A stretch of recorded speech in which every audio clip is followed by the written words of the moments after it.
Igor Jankę, dzień dobry. To jest Układ Otwarty, niezależny program o Polsce i świecie. Dziś o europejskich reakcjach na chyba największy wstrząs, a właściwie trzęsienie ziemi w relacjach transatlantyckich od od zakończenia II wojny światowej. Jak Europa reaguje? Czy Europa ma szansę się pozbierać? Czy Europa ma szansę wspierać Ukrainę i ułożyć na nowo relacje ze Stanami Zjednoczonymi? O tym porozmawiam za chwilę z moim gościem. Pozdrowienia dla wszystkich patronów. Bardzo Państwu dziękuję. Kto z Państwa chciałby dołączyć do tego grona i współtworzyć ten program, wspierać to niezależne miejsce w polskiej sieci, serdecznie zapraszam na mój profil w serwisie patronite.pl. Tam można wesprzeć Układ Otwarty. A teraz zaczynam rozmowę. A oto mecenasi Układu Otwartego. Oanda TMS Brokers, dom maklerski oferujący możliwość inwestycji w instrumenty z całego świata, a także analizy, które pomogą Ci zrozumieć, co dzieje się na rynkach. Kliknij link w opisie. Casa Playa, lider na rynku nowych nieruchomości w Hiszpanii. Casa Playa to agencja nieruchomości, która wspiera Cię na każdym etapie zakupu. Kliknij link w opisie i pobierz darmowy PDF z przewodnikiem zakupu krok po kroku. Rosnące koszty IT hamują rozwój Twojej firmy? Z AMSO możesz obniżyć wydatki nawet o 70%, wybierając polizingowy sprzęt IT sprawdzony, wydajny i gotowy do pracy. Sprawdź na www.amso.pl.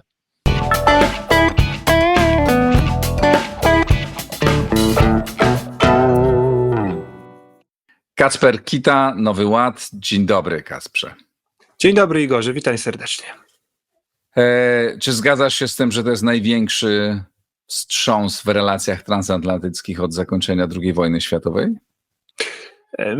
Mamy taką ciekawą wypowiedź ministra spraw zagranicznych Francji. Jean-Noël Barrot powiedział, że dzisiaj mamy największe od 1945 roku ryzyko wojny w Europie, więc tego typu słowa też się rzeczywiście pojawiają.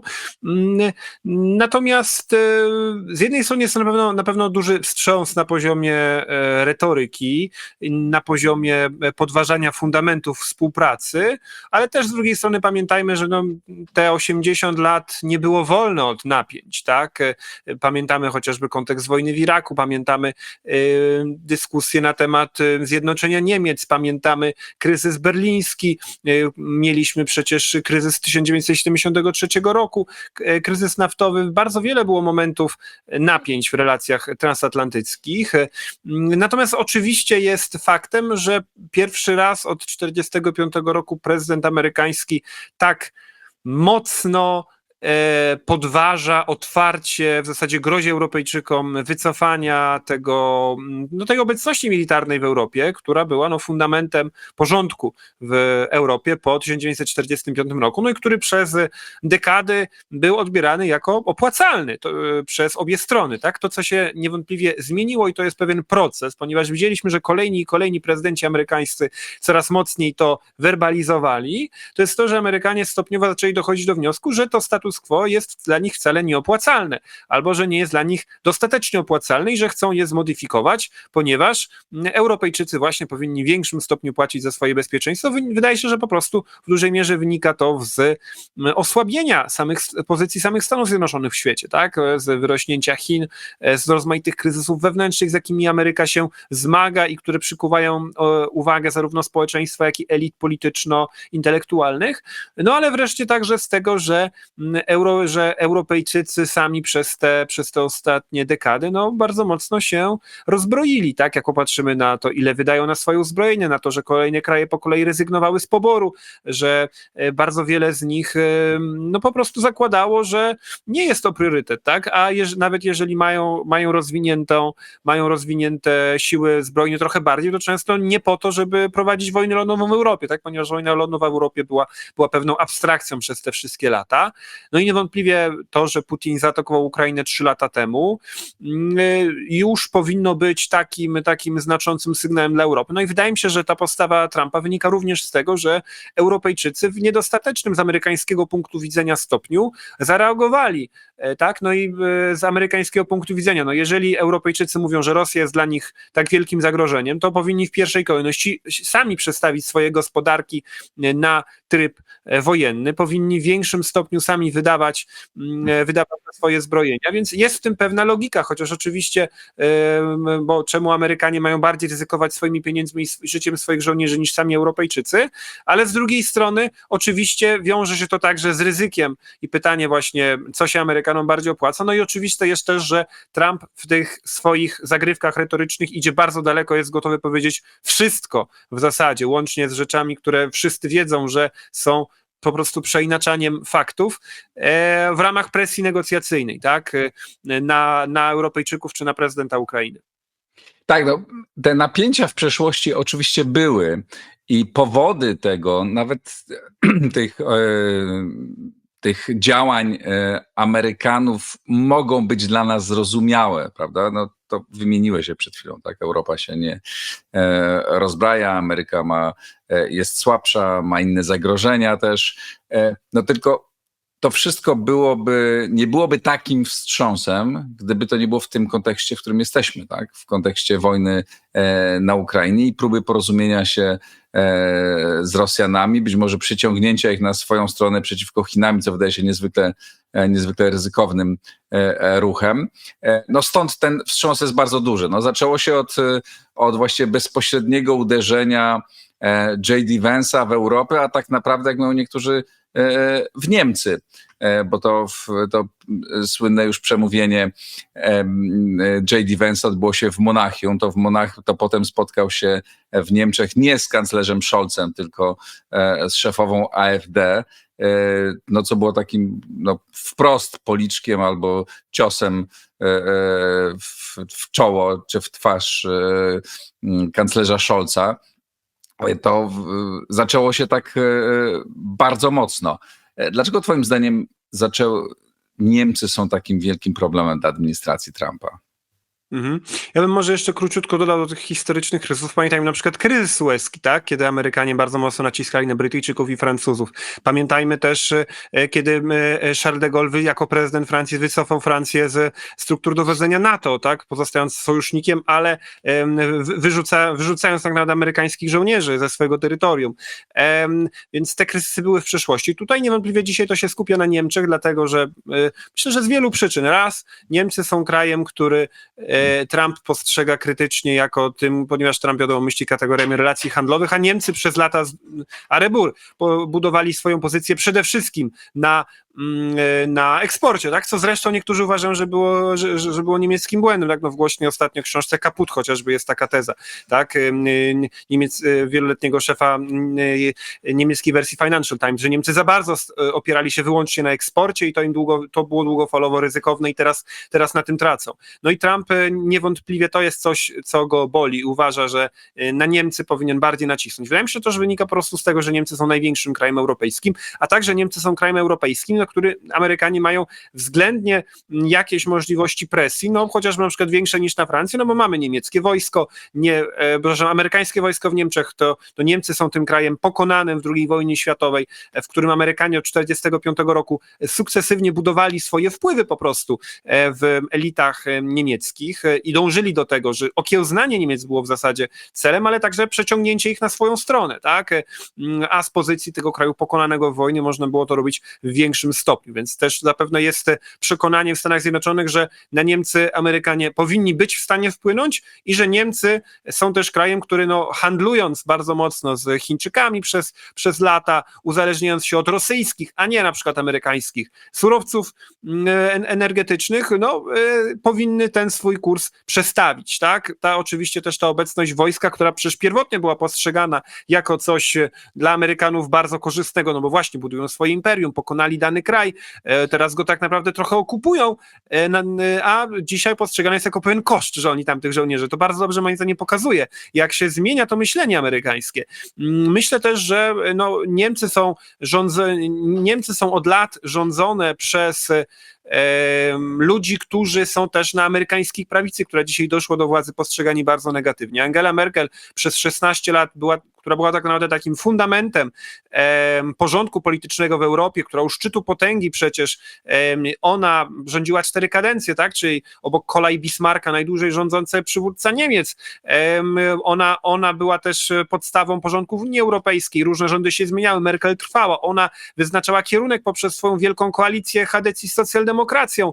Ona nadawała ton podczas kryzysu w strefie euro. Ona też podejmowała tak naprawdę te kluczowe decyzje dotyczące kryzysu migracyjnego, dotyczące relacji z Rosją, dotyczące polityki energetycznej, które przecież dzisiaj z jednej strony są postrzegane często jako błędy, tak? A z drugiej strony na amerykańskiej prawicy Merkel przez lata była podawana jako ten negatywny przykład tej właśnie zgniłej polityk, która sprzedała się, która działa wbrew amerykańskim interesom, handluje z Chińczykami, handluje z Amerykanów, wykorzystuje się dodatkowo, jest lewicowa, ściąga imigrantów i tak dalej, i tak dalej. Lewicowa chadeczka. No tak. Oczywiście, że to tutaj można by dyskutować, ale mówię, jaka jest percepcja, nie? Tak, dla Niemców to był wstrząs, ale nie tylko dla Niemców, właściwie dla całej Europy, tak? To był to był kompletny szok. Widać było, jak mimo zapowiedzi, które były, że polityka amerykańska może tak wyglądać, oczywiście nikt się nie spodziewał, że będzie aż tak bardzo. I takie było cały czas czarowanie, a może nie, a może to poprzednio też on tam mówił, że to zrobi, a nie zrobił. No a teraz zaczyna. Oczywiście też nie wiemy, co zrobi, bo na razie to są ciągle słowa i rozmowy, no ale już rozmowy w Riyadzie były. Ten szok jest naprawdę bardzo duży. I czy twoim zdaniem Europa jest w stanie jakoś się pozbierać? Czy Europejczycy są w stanie porozumieć się między sobą i podjąć polityczne decyzje o tym, że wydają na obronność, 2, wspierają szybko i realnie Ukrainę, tak żeby do tego pokoju mogło dojść na lepszych warunkach niż te, które może zaproponować Trump. Wreszcie, czy są w stanie wywrzeć taką presję polityczną, żeby stać się udziałowcem tej gry, no bo na razie są poza grą nagle. Tak, no to jest oczywiście kluczowe pytanie i wydaje mi się, że realistycznie rzecz oceniając, raczej byłoby iluzoryczne liczyć na pełną solidarność wszystkich krajów europejskich w tych okolicznościach, bo po prostu one mają zupełnie inne interesy, tak? No trudno oczekiwać, żeby Hiszpanie na ten przykład, którzy i są daleko od Rosji i nie mają tradycji takich interwencji militarnych, jakie na przykład mają Francuzi czy Brytyjczycy w Europie, bo jeżeli już to Hiszpania się budowała w zupełnie innej części świata. Dzisiaj chcieli wysyłać swoje wojska na Ukrainę, byli do tego bardzo skorzy. Tak? No, może prędzej, gdyby tamtejszy rząd był proamerykański, gdyby w Stanach był inny prezydent, może. Tak? No, Hiszpania potrafiła mieć relacje z Bushem za Aznara, ale to jest już zamierzchła przeszłość, tak? Bo dzisiaj mamy wyraziście lewicowy rząd w Hiszpanii, wyraziście prawicowy rząd w Stanach Zjednoczonych. Wydaje mi się, że tak naprawdę to, na co realnie można liczyć, no to jest przede wszystkim zaangażowanie Wielkiej Brytanii i Francji oraz krajów nordyckich i części krajów pozostałych, tych, które z tych czy innych przyczyn realnie patrzą na to, realnie postrzegają zagrożenie rosyjskie jako zagrożenie dla swoich interesów. Tak? No i myślę, że te kraje, które rzeczywiście tak na to patrzą, powinny ze sobą, powinny w skoordynowany sposób zwiększać swoje wydatki na obronność i dążyć do tego, żeby z jednej strony zwiększyć obecność na flance wschodniej, żeby odstraszyć Rosję przed atakiem na kolejny, wysłać sygnał, że atak na kolejne państwa będące już częścią NATO jest czymś i państwa będące częścią Unii Europejskiej jest czymś, gdzie będzie reakcja także tych krajów Europy, także tych krajów pozostałych europejskich, przynajmniej części z nich, tych kluczowych, ale oczywiście także powinny koordynować swoje działania dotyczące Ukrainy, tak? No i wysłać sygnał do Amerykanów, że no tylko to, że powinny być obecne, tylko to oczywiście będzie trudne, tak? Bo ale takie próby są czynione, tak? Szefowie tych 2 państw, które wymieniłeś, Francji i Wielkiej Brytanii, po pierwsze rozmawiają ze sobą intensywnie, po drugie oba deklarują wprost, tak, że myślą, rozważają wysłanie wojsk, jako jedyne państwa mówią to wprost. No, mają pojechać razem do Waszyngtonu. Czy twoim zdaniem jakby też to się narodzi, może się narodzi jakiś nowy duet taki blisko ze sobą współpracujący, czy to jest tylko ta konkretna sprawa, które te dwa państwa dzisiaj trochę zbliża? Myślę, że jest przestrzeń do tego, żeby rzeczywiście tę współpracę zacieśniać, także dlatego, że w Niemczech kanclerz Scholz już jest schodzący, zaraz będziemy mieli wybory, czy właściwie już teraz mamy wybory w Niemczech, tak? I nie wiadomo, co z tego się, no pewnie się wyłoni kanclerz Merz, ale pewnie rząd nie będzie jakiś bardzo szczególnie stabilny. Niemcy mają wiele problemów strukturalnych, oczywiście Francja i Wielka Brytania mają swoje problemy strukturalne, żeby nie było, ale zasadniczo wydaje się, że te czasy takiej pełnej dominacji niemieckiej w Europie raczej ta dominacja będzie słabsza, raczej będzie to bardziej, w ogóle mamy, wydaje mi się, w skali całej Europy też pewne rozdrobnienie polityczne.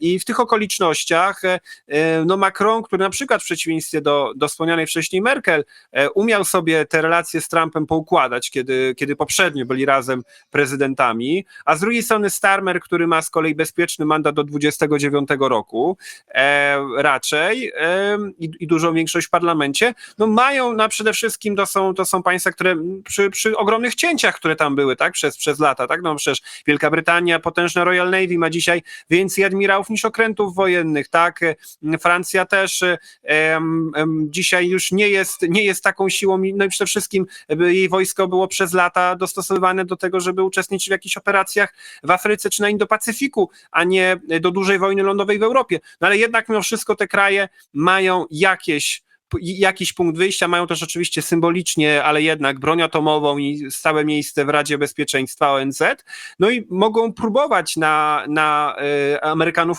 przekonać do tego, żeby ich uwzględnili. No zresztą Macron wprost to deklaruje, tak, że on pojedzie i ma się co symboliczne też spotkać z Trumpem dokładnie w 3. rocznicę wojny, przekonywać go do tego, żeby uwzględnił jego głos. Tylko tutaj jest kolejny problem, tak, że no przecież Europejczycy, no właśnie, no to nie jest jeden organizm, tak? Wielka Brytania jest poza Unią Europejską, więc tym bardziej. Tutaj też trudno mówić no to musiałby być jeden polityk tak naprawdę, który powinien tam reprezentować całą Europę. No może maksymalnie prezydent Francji i premier Wielkiej Brytanii, ale zasadniczo wydaje mi się, że nie będzie łatwo Trumpa do tego przekonać po prostu, tak? Żeby uwzględnił głos Europejczyków, bo jemu zależy na tym właśnie, myślę, żeby wysłać sygnał do wszystkich państw sojuszniczych, że nie będzie łatwo i to już nie będzie tak, że powie się coś o historycznym sojuszu, o wspólnych wartościach i prezydent amerykański będzie się liczył z tym głosem, tak? Trump będzie tutaj, myślę, bardzo asertywny wobec państw europejskich, a pytanie zasadnicze, czy państwa europejskie realnie będą gotowe do zwiększenia wydatków na naprawdę dużą skalę, no bo przecież wojna na pełną skalę trwa już 3 lata, tak? I nie jest tak, żeby Europa w tym czasie dokonała drastycznych, trochę zwiększyła wydatki, ale to nie jest żadna rewolucja, tak? Te wielkie słowa o tym, że musimy, że historyczna konieczność, że Rosja jest ogromnym zagrożeniem, one już naprawdę wiele razy przez te ostatnie lata padły, tak? Padały zresztą nawet, kiedy Trump był poprzednio prezydentem, tak? No, złośliwi wypominają, że już w 2018 roku wielu niemieckich polityków mówiło o tym, że tutaj, prawda, a francuskich oczywiście też, o tym, że tutaj możemy zapewnić sobie sami swoje bezpieczeństwo.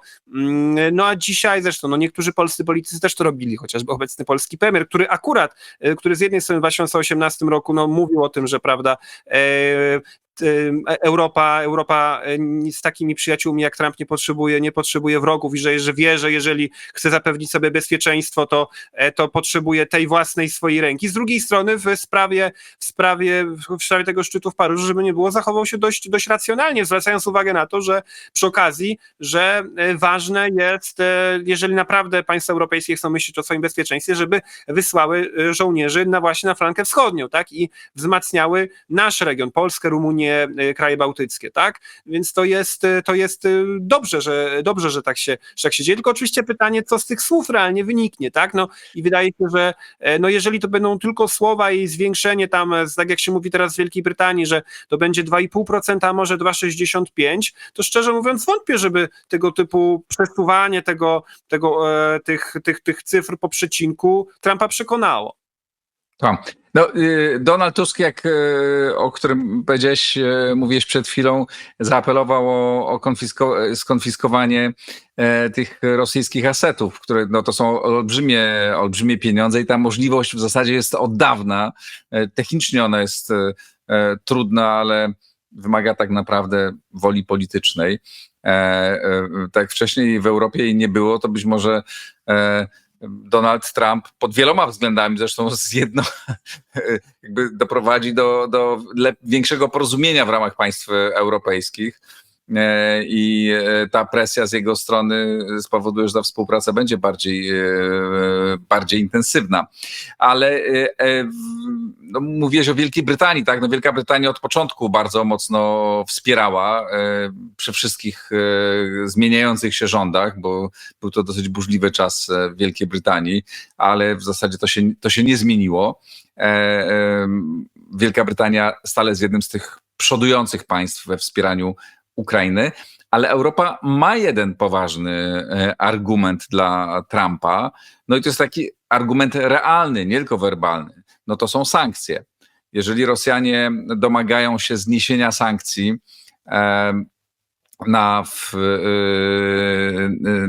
ich kraj, na ich gospodarkę, na ich ludzi, na ich biznesmenów i Trump w zasadzie też mówi o tym, że to powinno iść w tym kierunku, no w tym czasie Unia Europejska nałożyła kolejny pakiet sankcji, no i to jest bardzo konkretny argument, tak? Znaczy, no to jest decyzja, którą Europa musi podjąć, żeby zdjąć albo jej nie podjąć, tak? Tu jest coś, czym może chyba realnie grać. No może tym grać w tym sensie, że Stany Zjednoczone no nie są w stanie znieść unijnych sankcji na Rosję, tak? No jeżeli Rosja będzie oczekiwała zniesienia sankcji w ramach części, na pewno będzie oczekiwała w ramach tych negocjacji z Amerykanami, no to na pewno jest to coś, co w nich będzie uwzględnione. Tylko pytanie, no oczywiście to też nie wyklucza scenariusza i to jakby masz rację, że należy o tym mówić, tak? Tylko z drugiej strony, czy nie jest tak, że mówiąc o tym, my trochę otwieramy przestrzeń do dyskusji na temat zniesienia tych sankcji, tak? I czy nie jest tak, że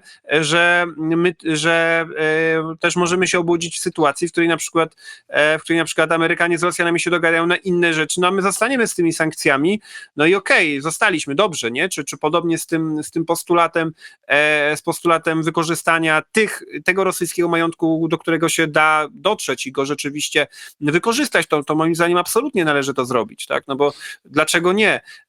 To jest przecież no, dopuszczalne narzędzie w tych okolicznościach, tak? No, czy Rosjanie w analogicznych okolicznościach by się zawahali przed przejęciem europejskiego majątku? No pewnie, żeby się nie zawahali, tak? Zresztą przecież część majątków europejskich firm w Rosji Rosjanie po prostu przejęli, tak? Natomiast to jest jakiś argument i należy go wykorzystać, ale też nie wiem, czy to jest argument, który tutaj przeważy. No tutaj moim zdaniem bardzo ważne będzie to, czy Europejczycy, którzy będą chcieli się w to w ogóle wchodzić, będą w stanie uzgodnić wspólną wersję wydarzeń, tak? No bo na przykład jest oczywiste, że Macron bardzo chętnie reprezentowałby całą Europę, tak? I mówił sobie, że jest tym politycznym i militarnym liderem Europy, no ale wcale nie jest oczywiste, że na przykład Niemcy chcą, żeby Macron ich reprezentował, tak? No bo przecież dlaczego mają oddawać mu pole, tak?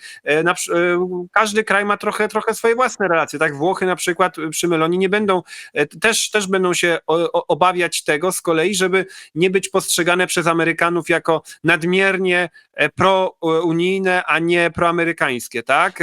No to opowiedz właśnie o Włoszech, tak? Znaczy jak bohaterka twojej książki, Giorgia Meloni, jaką ona może prowadzić politykę w najbliższym czasie, jeśli chodzi o relacje z jednej strony z Ukrainą, wspieranie Ukrainy. Na poziomie werbalnym ona tutaj była zawsze bardzo mocna, no ale na poziomie takim realnym, no to wsparcie nie było jakieś potężne. No, armia włoska też nie zawojuje dzisiaj świata. Jak twoim zdaniem będzie wyglądać sytuacja z Włochami? Jakie tam są jakby trendy? W jakim kierunku może pójść Giorgia Meloni? Sama ona pojechała do Paryża, ale nawoływała o to, żeby to nie był szczyt antytrumpowy, tak? Chociaż no był odpowiedzią na zachowania Donalda Trumpa.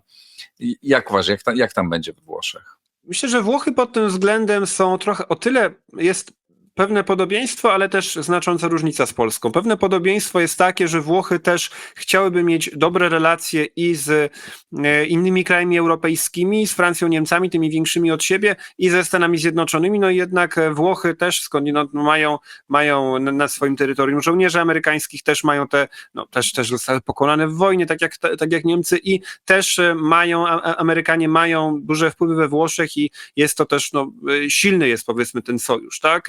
Natomiast z drugiej strony i stąd Meloni zależy na tym, ponieważ ona też już wcześniej kalkulowała sobie, że jak Trump wygrał wybory, to jest dla niej dobrze, no bo ona będzie największym prawicowym szefem państwa, w sensie największym szefem rządu największego państwa, który jest na prawo od centrum.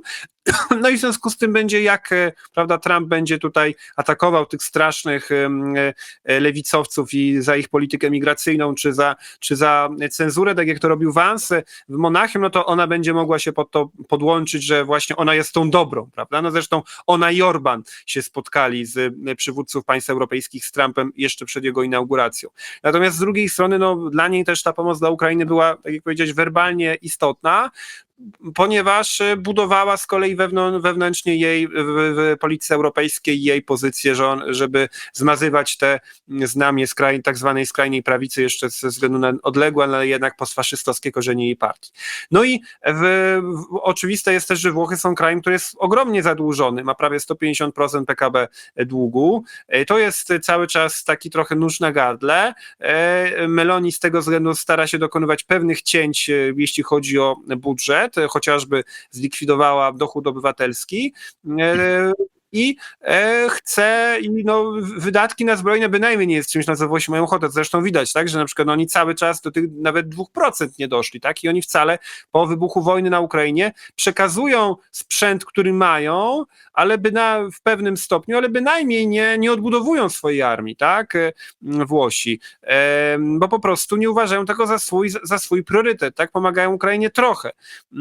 I wydaje mi się, że tutaj jest to ciekawe, ponieważ minister obrony Crosetto, który ma bardzo silną pozycję także w takich układach wewnątrzpolitycznych we Włoszech, on na te pierwsze wypowiedzi Macrona w lutym zeszłego roku o możliwości wysłania żołnierzy na Ukrainę zareagował bardzo krytycznie. Teraz w ostatnich tygodniach już był trochę bardziej ostrożny, jeśli chodzi o możliwość wysłania sił stabilizacyjnych już po podpisaniu pokoju i tak dalej, ale też widać, że Włosi na to wielkiej ochoty nie mają, tak? I też przede wszystkim nie mają tak wiele do zaoferowania, tak? Jestem w stanie sobie prędzej wyobrazić, że Francuzi i Brytyjczycy, i ze względu na swoją sytuację wewnętrzną, ponieważ we Włoszech ten opór z tych trzech krajów, opór społeczeństwa przed wydatkami, przed zwiększaniem wydatków i w ogóle daleko idącą pomocą dla Ukrainy był względnie duży we Włoszech, tak? Jak się patrzyło na sondaże. Też nie było tak, żeby to było coś, co Włochów aż tak elektryzuje, ale jednak była i na prawicy, i na lewicy było sporo głosów, i w centrum z ruchem 5 gwiazd było sporo głosów krytycznych. I tutaj wydaje mi się, że prędzej Francuzi i Brytyjczycy mogą zwiększyć swoje zaangażowanie na tyle, żeby być znaczącą siłą. Włosi, to jestem w stanie sobie wyobrazić, że wyślą jakiś niewielki kontyngent pro forma, jeżeli byłoby zakończenie wojny rzeczywiście, ale nie taki, który zmieni los tego konfliktu. Właśnie w całej Europie mamy takie zamieszanie. Wszyscy po kolei się wypowiadają, prawda, bez przerwy poszczególne kraje wydają oświadczenia. Tu też nie wspomnieliśmy jeszcze o państwach skandynawskich, tak, które mogą być ważnym elementem w tej nowej w tej nowej układance. Tu jeszcze na moment przypominam Włochy. Czy twoim zdaniem z tego wszystkiego, z tego całego zamieszania, z którego dzisiaj mamy i rzeczywiście zmiany, która chyba będzie więcej niż tylko werbalna, czy z tego ułoży się twoim zdaniem nowy porządek w Europie? Czy Europa będzie wyglądać inaczej? Czy układ sił może się zmienić bardziej drastycznie, niż gdyby to się działo bez takiego wstrząsu? Czy większą rolę na pewno moim zdaniem powinna, ale czy to twoim zdaniem to jest realne, żeby zaczęły odgrywać państwa położone wokół Bałtyku, w tym Polska? Czy bylibyśmy w stanie ułożyć taki format polityczny, czy formalny, czy nieformalny, ale realny, złożony z państw skandynawskich, państw bałtyckich, Polski, ewentualnie Rumunii, który nadawałby nowy ton w Europie, przede wszystkim jeśli chodzi o kwestie bezpieczeństwa, ale to się zawsze łączy z polityką, tak? Z przełożeniem na politykę. Niemcy słabną z wielu różnych powodów, przede wszystkim gospodarczych, ale też relacje nie będą miały tego stałego oparcia w Stanach Zjednoczonych. Francja może próbować odegrać ważniejszą rolę. Wielka Brytania może znowu zacząć się zbliżać, tak, do Unii Europejskiej. Czy twoim zdaniem to się ułoży wszystko na nowo? Nie będziemy tutaj, myślę, że nie powinniśmy się łudzić, że będziemy nadawać ton w Europie. To znaczy, my przede wszystkim powinniśmy myśleć o znaczącym zwiększeniu swojego własnego bezpieczeństwa poprzez oczywiście zbrojenie się, poprzez zwiększanie także swoich możliwości produkcyjnych, jeśli chodzi o wytwarzanie własnego sprzętu czy amunicji w dalszej perspektywie, ale także podnoszenie zdolności obronnych naszego własnego społeczeństwa, tak, jeśli chodzi o to po prostu, ilu ludzi potrafi się bronić, ilu ludzi na przykład orientuje się, jeśli chodzi o to, jak jest zorganizowana obrona cywilna i tak dalej. No i oczywiście powinniśmy szukać państw, które podobnie myślą, i tutaj naturalnymi partnerami są państwa takie jak Szwecja, Finlandia czy Rumunia, wspomniana przez ciebie, bo one mają podobną percepcję, powiedzmy, i tutaj oczywiście należy kooperować, natomiast też moim zdaniem po tym, jak widzieliśmy, jak to wyglądało po 2022 roku, też nie powinniśmy mieć złudzeń, że będziemy w stanie narzucać swoją wolę stolicom takim jak Paryż, Berlin czy Londyn. Możemy wywierać pewną presję na nich i powinniśmy przede wszystkim starać się proponować im, przekonywać ich, że zaangażowanie militarne, zwłaszcza w przypadku Paryża i Londynu, w naszym regionie jest czymś dla nich opłacalnym, także, że buduje ich pozycję względem Amerykanów, tak? Ponieważ zawsze dla nich jest, zwłaszcza dla Francuzów, jest czymś bardzo ważnym, żeby mieć poczucie, że oni właśnie są w stanie być przez Amerykanów traktowani poważnie. No i tutaj przekonywanie ich, że zaangażowanie militarne w naszym regionie, czy w Polsce, czy w krajach, czy w innych krajach Francji Wschodniej, jest to niewątpliwie coś, czego powinniśmy szukać także pod kątem na przykład jakichś kontraktów zbrojeniowych, myślę. Natomiast, żeby ich wciągać po prostu w nasz region, natomiast z drugiej strony też trzeba mieć oczywiście świadomość, że Amerykanów to nie zastąpi, a przede wszystkim nie zastąpi to naszych własnych zdolności obronnych, które powinny być absolutnym fundamentem. Rozmawiać należy z każdym, taka jest polityka, ale nie należy, myśleć kategoriami, że my kogoś do czegoś przekonamy po prostu, mówiąc o jakiejś wspólnocie wartości, czy mówiąc o tym, że powinni coś zrobić, bo tak byłoby sprawiedliwie. Dzisiaj ale mówiąc przepraszam, że ci wejdę w słowo, ale mówiąc o wspólnocie interesów, tak? Znaczy moim zdaniem z państwami skandynawskimi nawet szerzej, tak? Bo to również dotyczy Danii, a nawet myślę Norwegii. My jesteśmy w stanie, oczywiście nie jesteśmy w stanie nikogo zmusić, tak? Bo nie mamy takich narzędzi, ale też to nie jest dobra metoda, ale jest pokazanie im wspólnoty interesów, tak? Która moim zdaniem jest realna. I mnie się wydaje, że jest przestrzeń do zbudowania takiego sojuszu państw położonych wokół Bałtyku, które z różnych również powodów gospodarczych są dla siebie coraz bardziej interesujące i mają sobie nawzajem dużo do zaoferowania, również politycznie mogą zbudować niezły lewar na centrum Europy. Nie, pełna zgoda, oczywiście. Ja zresztą uważam, że na przykład, no właśnie, największy kraj skandynawski, czyli Szwecja, ale także pozostałe kraje skandynawskie są dla nas naturalnymi partnerami. My też mamy trochę podobnej historii, trochę podobnej geografii i naturalnie przestrzeń do tego, żeby właśnie wspólnie jesteśmy w stanie prędzej także wpływać na to, co robią największe stolice europejskie. Oczywiście, że tak.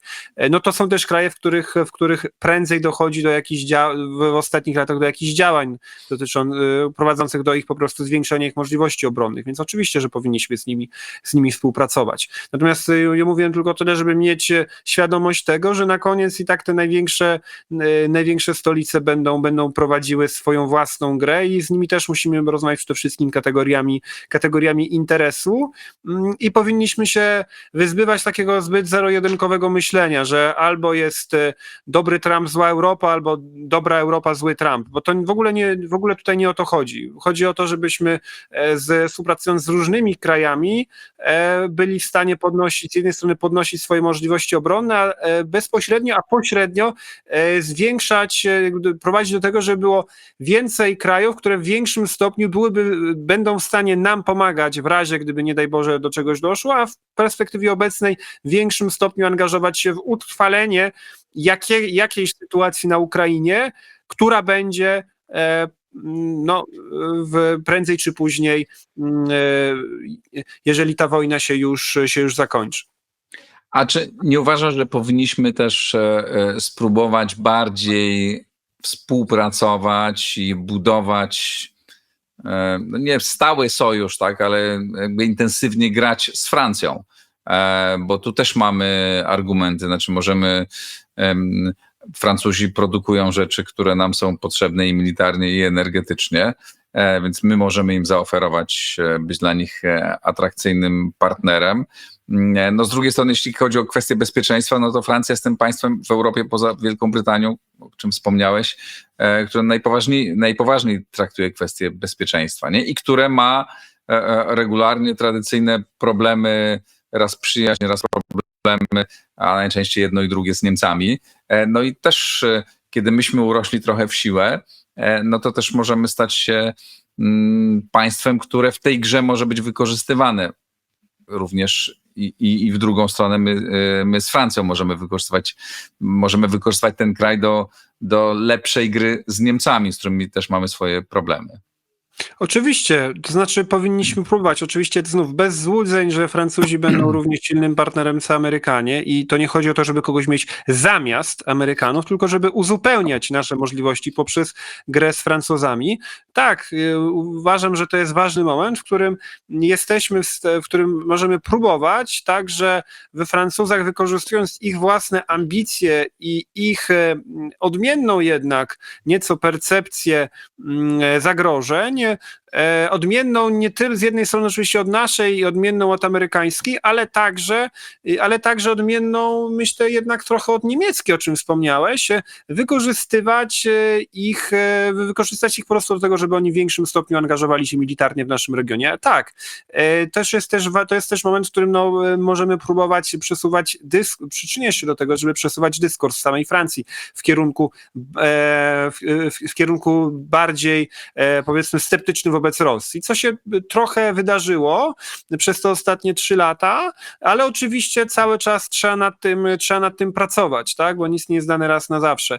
Na pewno z naszej perspektywy, myślę, współpraca militarna i energetyczna to jest oczywiste, że to, żebyśmy po prostu, bo Francuzi patrzą na nas często jak na kraj, który po prostu, tak mówiąc kolokwialnie, wszystko kupuje od Amerykanów i z którym nie ma sensu współpracować, bo my i tak jesteśmy tak naprawdę takim amerykańskim wasalem, jakby oni chętnie brzydko mówią w prywatnych rozmowach, który po prostu wszystko dogaduje z Amerykanami, który na koniec słucha się we wszystkich Amerykanów i wszystko kupuje od Amerykanów, tak?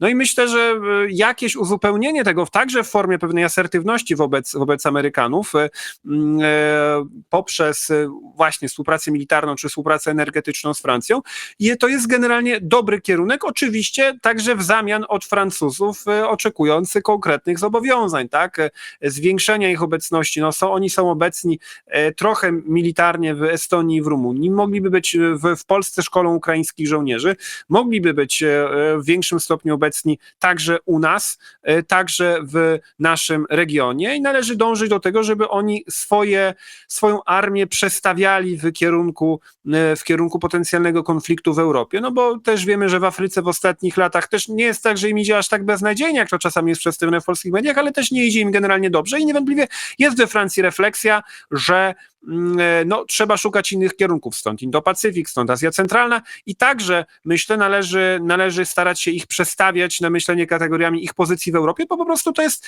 znów jak patrzymy na historię, historia jest nauczycielką życia. No Francja została osłabiona w polityce europejskiej po zjednoczeniu Niemiec. Silne Niemcy, które zdominowały Europie, także nasz region, oznaczały, że Francja miała w nim, po prostu też się nim mniej interesowała, bo nie było sensu, bo była z niego wypchnięta. Dzisiaj, kiedy Niemcy są słabsze, no to można prędzej próbować ich tym obszarem zainteresować. To się trochę dzieje, ale oczywiście trzeba pracować nad tym, żeby tego było więcej. Także Francuzi są zawsze łasi na to, żeby karmić ich ambicje właśnie względem Amerykanów i mówić, że no właśnie, nie tylko Amerykanów, ale z wami też chcemy współpracować. To jest coś, na co wielu z nich będzie podatnych. No i też będzie też pod kątem sytuacji wewnętrznej we Francji to jest ciekawe, bo póki co, o ile to się może zmienić, ale póki co, o ile przy poprzedniej momencie, w którym była mowa o wysyłce żołnierzy na Ukrainę, czyli w lutym zeszłego roku, była bardzo ostra reakcja i prawicowej, i lewicowej opozycji przeciwko temu, póki co tego nie ma. Póki co prezydent Macron zaprosił przedstawicieli wszystkich partii do Pałacu Elizejskiego, gdzie razem z premierem i szefem sztabu się z nimi spotkali i na razie jeszcze nikt poza Erikiem Ciottim, przywódcą małej prawicowej partii w Zgromadzeniu Narodowym, która ma tylko kilkunastu posłów, w zasadzie nie skrytykował działań Macrona, tak? Nie skrytykował jego słów, tak? Wiceprezes partii Le Pen Louis Alliot mówił w radiu, że RTL po tym spotkaniu, że trzeba jasno powiedzieć, że Rosja jest agresorem, Ukraina jest stroną napadniętą, że pokój nie może być za wszelką cenę, bo musi uwzględnić to, że właśnie to Ukraina została napadnięta. Na pytanie o wysyłkę żołnierzy uciekł od odpowiedzi, czy jest tak, czy nie, więc nie jest to taki sprzeciw, jaki był poprzednio, ale także lewica Mélenchonowska póki co się nie zaangażowała przeciwko, mimo że w przeszłości to robili tak samo jak lepeniści, tylko Manuel Bompard, sekretarz LFI, też w taki ostrożny sposób się wypowiedział po tym spotkaniu dla mediów, więc to będzie też ciekawe, nie? Jak się ten dyskurs ułoży. Na razie nie układa się dla nas źle, chociaż oczywiście też znów nie chodzi o to, że wiadomo, że Francuzi Amerykanów nie zastąpią. No właśnie, porozmawiajmy więc o tym, co jakby jest głównym powodem tej rozmowy, tego całego zamieszania, czyli Stanach Zjednoczonych i relacjach europejsko-amerykańskich. No bo to nie jest tak, jak dzisiaj może przez moment wyglądać, że one znikną. Tak, że w ogóle już Ameryki w ogóle tu nie będzie, że Ameryka nie będzie nic sprzedawać, nic handlować, nic inwestować. To moim zdaniem się w ogóle nie zmieni, raczej będzie się naturalnie rozwijać. Ameryka potrzebuje tego rynku, przecież potężnego, bardzo bogatego ciągle, malutko biedniejącego powolutku, ale ciągle to jest potężny rynek. Europa potrzebuje Stanów Zjednoczonych i no, nawet jeśli przywódcy europejscy gdzieś w sobie im się tam gotuje w środku ich i szczerze nienawidzą Trumpa, to myślałem się z wzajemnością, no to rozumieją, że ta Ameryka jest im potrzebna i że musimy się jakoś na nowo ułożyć, tak? I nawet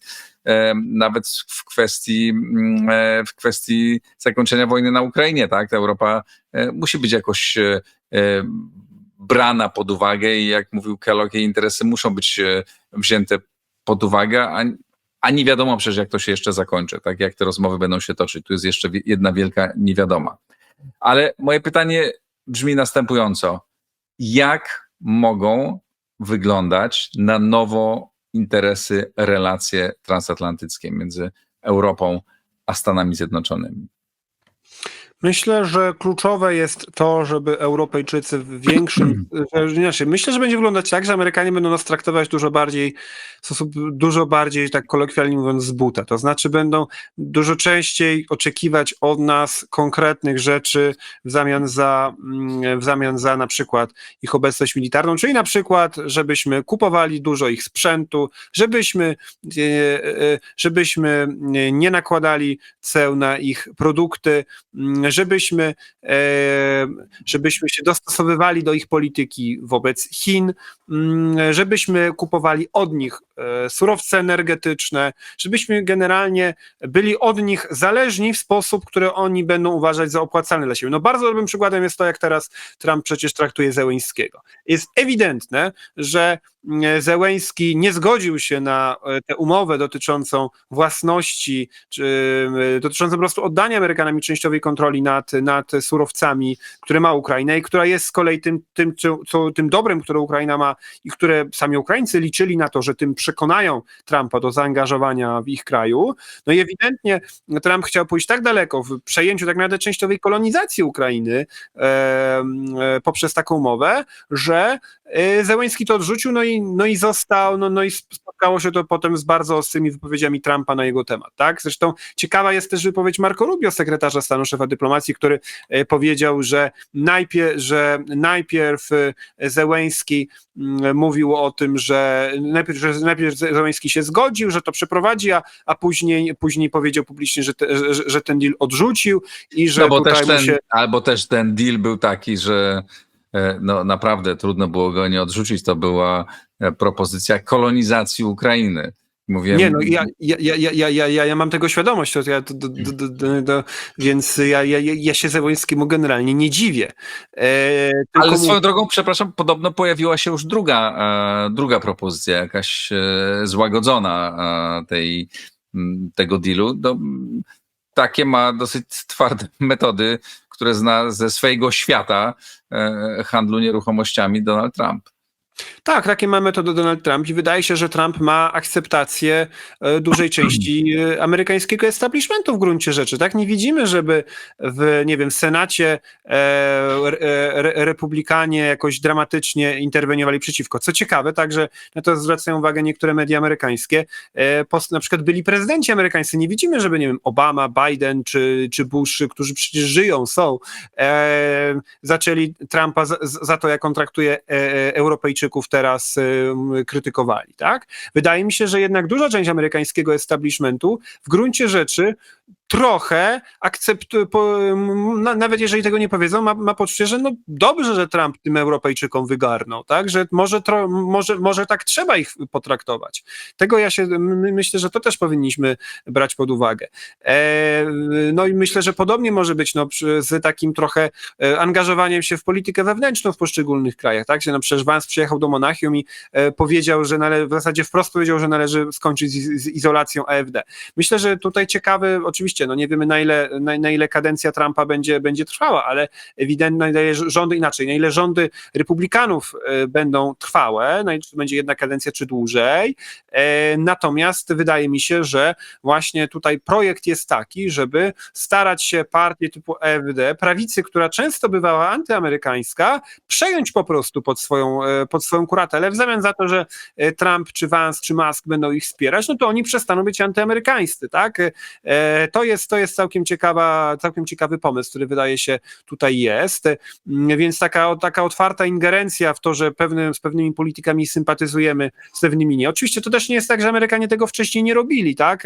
Ale pamiętamy chociażby głośną wypowiedź Obamy, który mówił, że w razie Brexitu Wielka Brytania będzie przesunięta na koniec kolejki w rozmowach z Amerykanami, co też bardzo wielu w Wielkiej Brytanii miało mu za złe, ale myślę, że tutaj tego typu wypowiedzi krytykujących albo chwalących konkretnych polityków europejskich także możemy się częściej spodziewać, albo będzie to robione może w sposób bardziej otwarty, bo wiadomo, że Amerykanie zakulisowo na europejską politykę i tak chcieli wpływać. Teraz będą robić to w sposób pewnie bardziej demonstracyjny, właśnie chcąc pokazywać, że są jak najbardziej wpływowi, gdzie w przeszłości raczej kalkulowali, żeby zachować pewne dekorum i raczej zakulisowo do pewnych rzeczy przekonywać czy naciskać, niż otwarcie pokazywać, że oni tutaj Europejczykom każą coś zrobić, tak?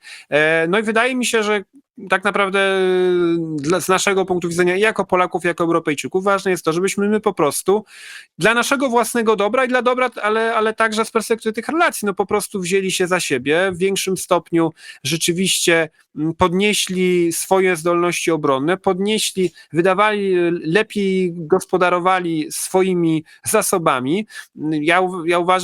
Ja osobiście uważam, że część tej krytyki Vance'a wobec europejskich elit jest prawdziwa, że europejskie elity popełniły wiele błędów w ostatnich latach i rzeczywiście powinna nastąpić tutaj pewna refleksja, także jeśli chodzi chociażby o większe wsłuchiwanie się w oczekiwania społeczne na niektórych polach, takich jak imigracja czy polityka energetyczna.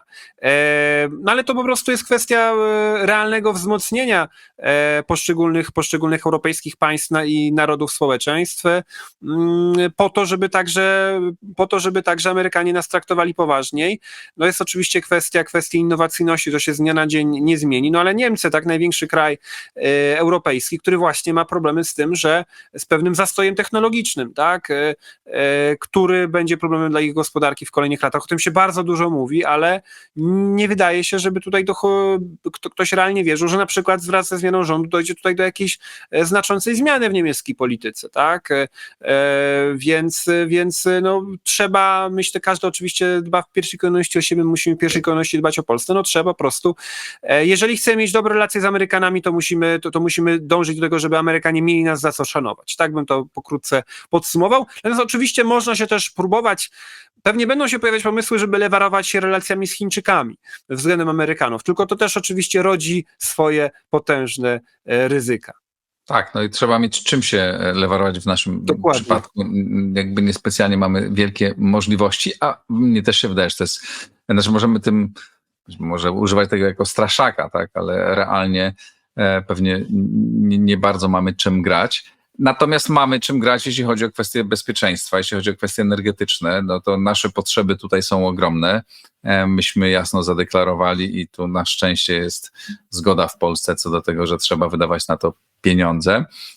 No i na pewno, nawet jeśli będziemy grać z Francuzami czy ze Szwedami i od nich też kupować jakieś sprzęty, to ciągle bardzo dużo tego towaru będziemy kupować w Stanach, więc i tym samym będziemy odciążać ich z ich tutaj obowiązków, znaczy będziemy budować tutaj mur bezpieczeństwa, co jakby odciąży Amerykanów, więc siłą rzeczy oni to deklarują już, tak, ta nowa ekipa też, Hexet o tym mówił wprost, że Polska jest takim wzorowym państwem dla nich w Europie.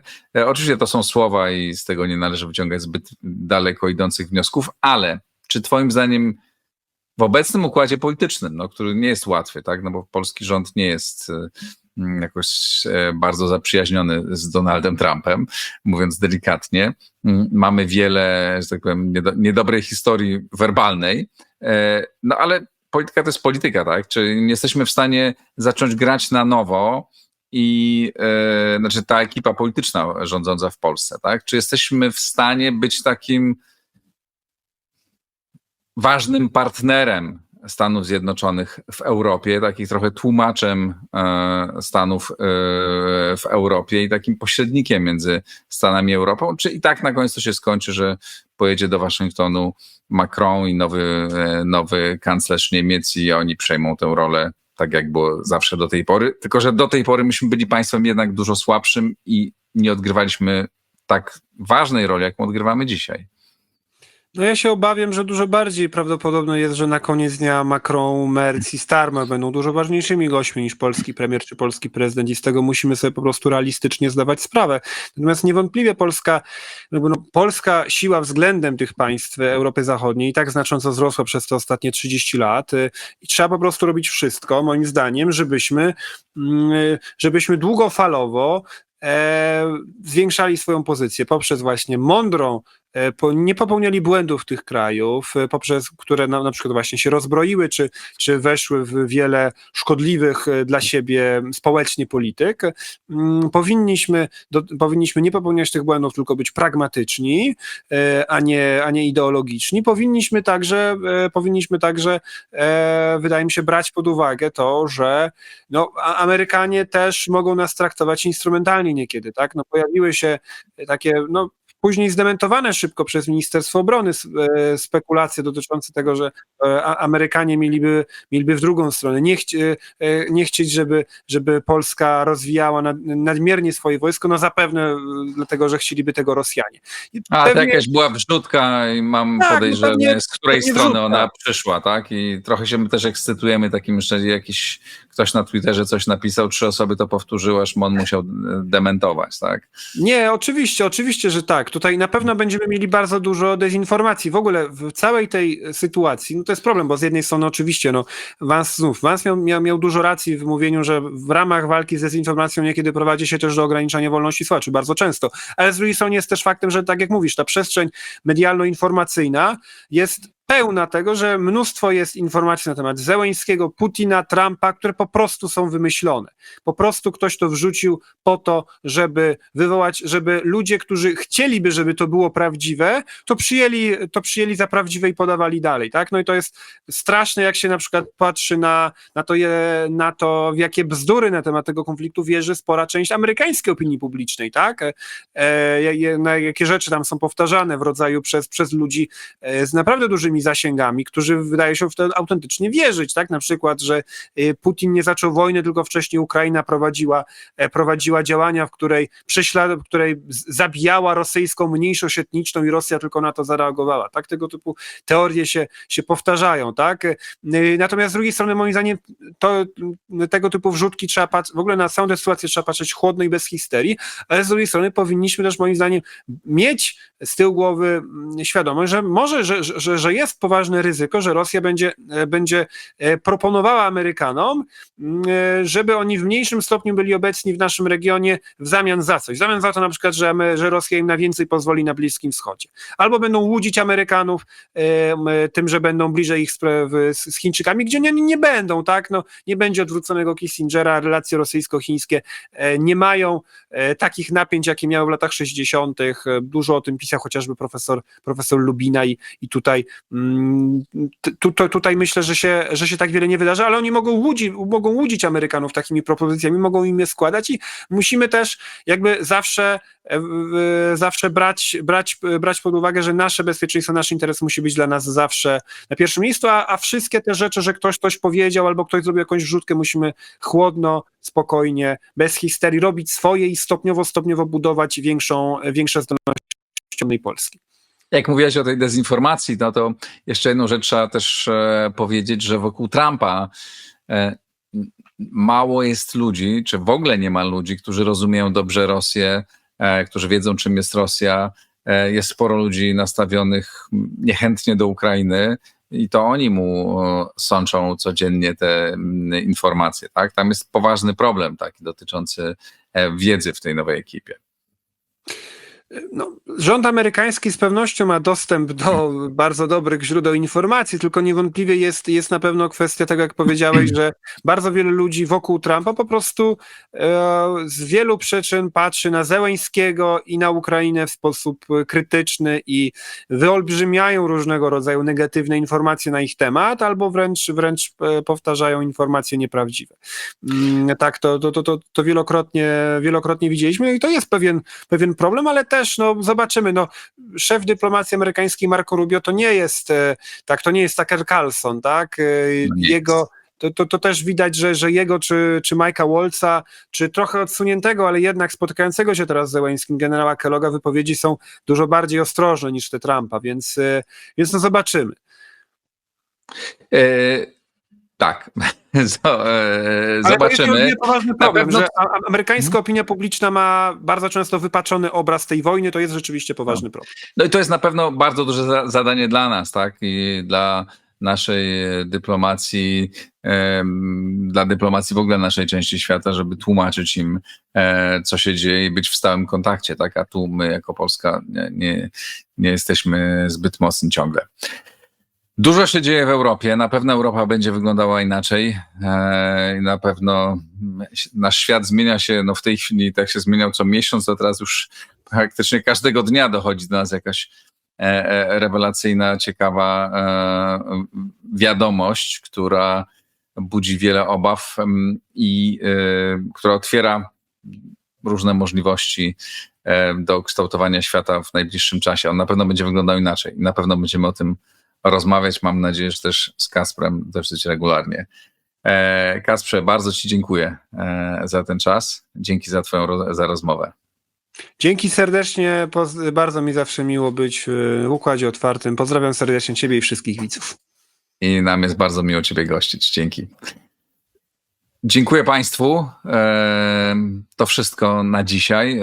Czekam na Wasze komentarze. Napiszcie, czy Waszym zdaniem będziemy w stanie ułożyć sobie na nowo relacje ze Stanami Zjednoczonymi, czy to w tej trudnej sytuacji, czy Polska jest w stanie jakoś dobrze się odnaleźć, niezależnie od tego, jaka partia u nas rządzi.